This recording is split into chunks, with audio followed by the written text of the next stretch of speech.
ভ্যানে করে বিভিন্ন বাগান থেকে হিমসাগর, গোপালভোগ, গোবিন্দভোগ জাতের আম আনা হয়েছে সাতক্ষীরা শহরের বড় বাজারের আমপট্টিতে। বিক্রেতাদের হাঁক ডাকে উৎসবমুখর পরিবেশে চলছে বেচাকেনা।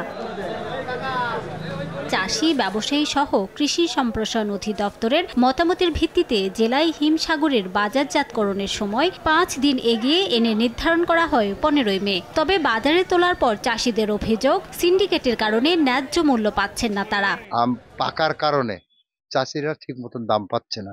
ব্যবসায়ী নাই বলে আমের দাম কম পাচ্ছে। গাছের বিষমুক্ত আম পেড়ে দিচ্ছে, আমরা খুব তাতে সন্তুষ্ট হয়েছি। এই জন্য আমরা এখান থেকে আম কিনে জন্য। ব্যবসায়ীরা বলছেন, একযোগে সরবরাহ হওয়ায় আমের দাম কিছুটা কম, তবে ক্রেতা বাড়লে দাম আরো কিছুটা বাড়তে পারে। ব্যাপারীরা সবাই কৃষকের আম ভেঙেছে, কিন্তু কোনো ব্যাপারী নাই, যার কারণে আপনার 3000 টাকা দামের আম বর্তমানে 1000 টাকায় কেউ কিনতেছে না। ব্যাপারী পত্র একটু কম বলে মালের দামটা কম।